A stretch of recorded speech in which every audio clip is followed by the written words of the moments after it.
জানো তো বন্ধুরা, যারা বোকা লোক হয় না তারা কিন্তু সত্যিটা জানে, সত্যিটা দেখেও, কিন্তু বিশ্বাস করে মিথ্যেটাকে। আর যারা তোমাকে মাখন লাগাবে এটা জেনে রাখবে, তাদের হাতে কিন্তু ছুরি থাকে। সেই ছুরি দিয়ে তোমাকে যে কোনো সময় তারা আঘাত করতে পারে, যখন তাদের স্বার্থ শেষ হয়ে যাবে। তো হ্যালো বন্ধুরা, আমি নন্দিতা আবারও চলে আসলাম আরেকটা ব্লগ শেয়ার করার জন্য।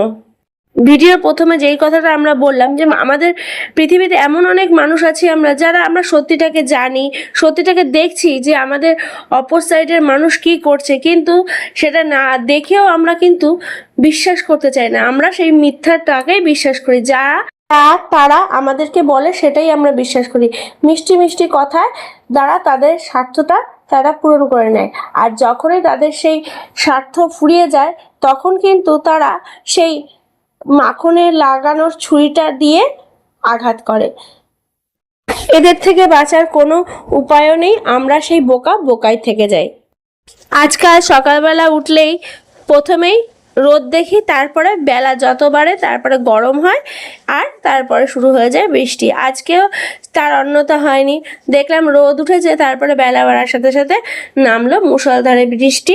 আমি আজকে রান্না করেছিলাম চাল কুমড়োর ঘন্ট মাছের মাথা দিয়ে, আর তার আগে অবশ্য সকালে টিফিন কমপ্লিট করেছিলাম কি দিয়ে বলো তো, আলু পেঁয়াজ ভাজা, আর তোমার করেছিলাম সাথে পরোটা। বৃষ্টির মধ্যেই তোমার কাজকর্ম করে ঠরে নিয়ে স্নান করতে গেলাম, আর তারপরে স্নান করে সে বজরংবলীকে দিয়ে ভাত খেতে বসে পড়লাম। চাল কুমড়োর ঘন্ট নিয়েছিলাম, সাথে যে গাঁটির ঝোল করেছিলাম সেটা নিলাম, আর পার্শে মাছের ঝোলও সাথে নিয়ে নিলাম। তো এগুলো দিয়ে ভাত টাত খেয়ে নিয়ে আমি একটু বাইরের দিকে হাঁটতে বেরিয়েছিলাম। বাইরের দিকে যখন হাঁটতে বেরোলাম দেখলাম আকাশে তখনও মেঘ রয়েছে, কিন্তু বৃষ্টির দেখা তখন আর নেই। ভাবলাম যে আগামীকালেও সকালবেলায় মনে হয় এরকম বৃষ্টি বৃষ্টি ওয়েদারই থাকবে। পুরো আষাঢ় মাসটা জুড়েই এবছর বৃষ্টি হলো। টগর ফুল গাছে দেখলাম একটা লুকিয়ে টগর ফুল ফুটে রয়েছে, সেটাকে তোলা হয়নি।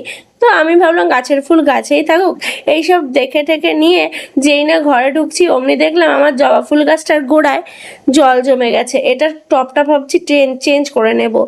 আর তোমার চায়ের ভাণ্ডটা বাইরে পড়েছিল, তারপর রান্নাঘরের এই কাপড়গুলোও ছিল, কেচে দিয়েছিলাম, তো মেলা হয়নি, তো ওগুলো বাইরের গ্রিলে মেলে দিয়ে আমি ঘরে চলে আসলাম। ঘরে এসে দেখলাম মেয়ে দুষ্টমি করে লাইটটা বন্ধ করে রেখে দিয়েছে। তারপরে কি লাইটটা জ্বালিয়ে ওর দুষ্টমিগুলো দেখলাম, আর তারপরে মেয়েকে বললাম আমার লজেন্সটা কোথায়, আমার লজেন্সটা আমাকে দিবি না?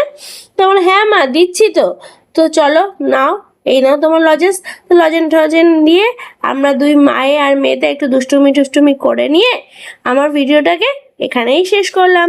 তো টাটা বন্ধুরা, গুড বাই, সকলেই তোমরা ভালো থেকো, আর এইভাবেই আমাকে ভালোবাসা দিয়ে ভরিয়ে রেখো।